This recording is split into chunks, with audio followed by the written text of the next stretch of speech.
ఓం నమ శివాయ. ఈరోజు పరమశివుని సందేశం ఏంటి అంటే, భక్తా, ఇది నువ్వు ఇప్పుడే విను.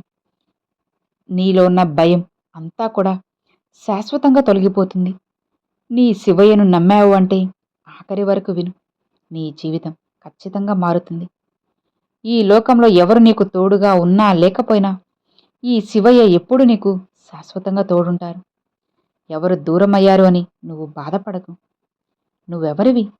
శివుని అంశతో పుట్టిన నా బిడ్డవి.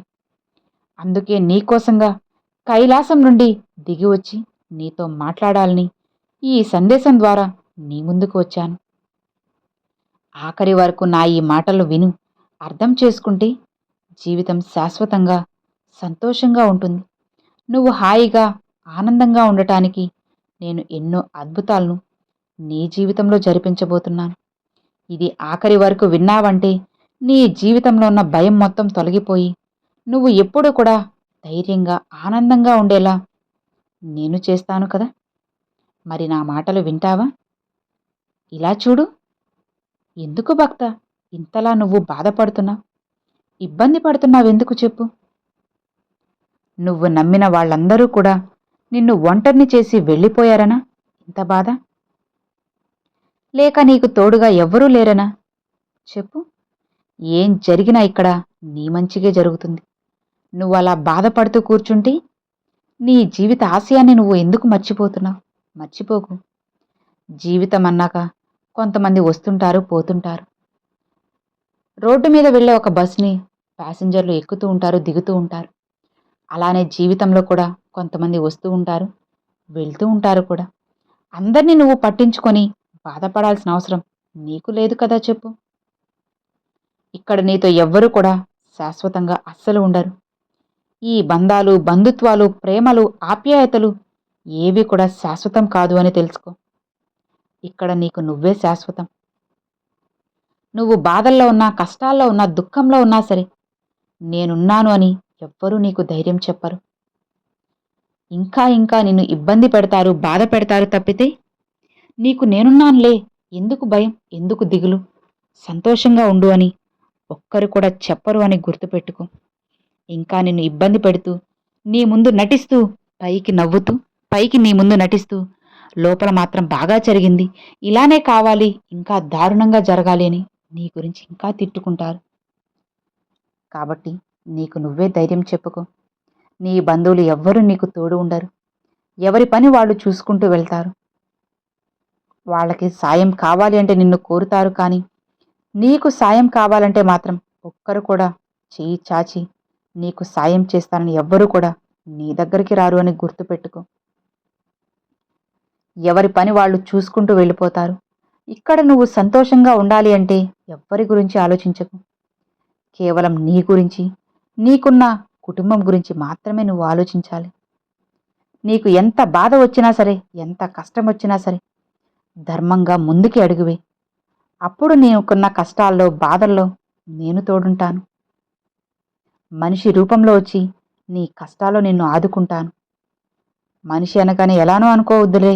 నీకు తెలిసిన వాళ్ళుగానో, నీ శ్రేయోభిలాషులుగానో, లేదా నీ చుట్టూ ఉన్న వాళ్ళలోనో, నీ బంధువుల్లానో, ఇలా ఎవరో ఒకరిలా ఖచ్చితంగా నీ ముందుకు వస్తాను.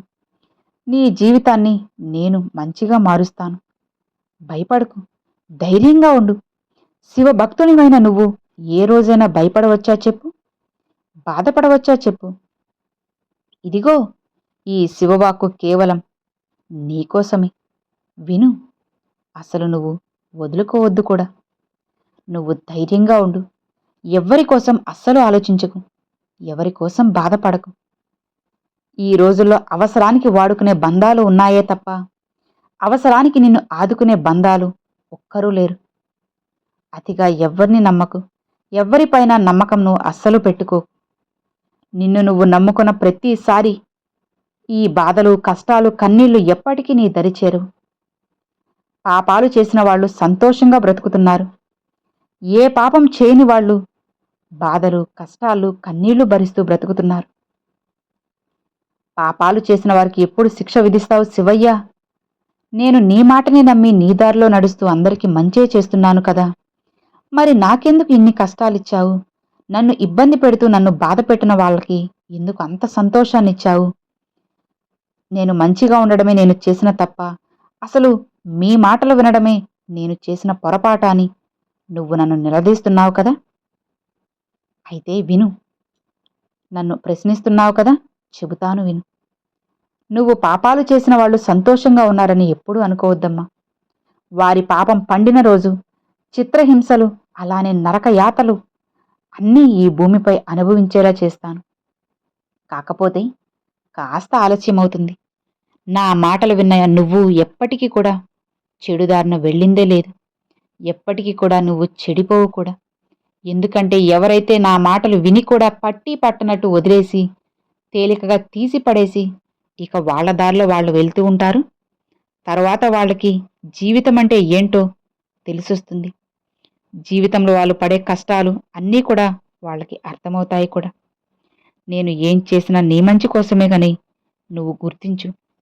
ఏ రోజైతే నువ్వు నా ఈ మాటల్ని గుర్తిస్తావో ఆ రోజున నీ జీవితం కూడా ఖచ్చితంగా మారుతుంది. ఈ శివయ్య నేను మారుస్తాను. అన్నిటినీ నీకు నచ్చినట్లుగా చేస్తాను. ఇక నిశ్చింతగా ప్రశాంతంగా ఉన్నావు అంటే జీవితం నీకు నచ్చినట్లుగా నేను మార్చి నీ జీవితాన్ని ప్రశాంతంగా ఉండేలా చేస్తాను. ఇక హాయిగా సంతోషంగా ఉండు అని ఈరోజు శివయ్య ఈ చక్కని సందేశాన్ని తన భక్తులందరికీ కూడా తీసుకొచ్చేశారు. మరి ఈరోజు శివయ్య పంపించిన ఈ సందేశం మీ అందరికీ ఎంతో బాగా నచ్చింది. అలానే శివయ్య పంపిన ఈ వాక్కులు ఎంతగానో అర్థమయ్యాయి అని అనుకుంటున్నాను. ఈ వాక్కు, ఈ సందేశం మీ అందరికి నచ్చినట్లయితే ఒక చిన్న లైక్ చేయండి. మరికొంతమంది మీ ఫ్రెండ్స్ అండ్ ఫ్యామిలీస్కి షేర్ చేయండి. ఫస్ట్గా మన ఛానల్ చూసేవాళ్ళు సబ్స్క్రైబ్ చేసి సపోర్ట్ చేయండి friends. Thanks for watching. Om నమః శివాయ. శివాయ నమః.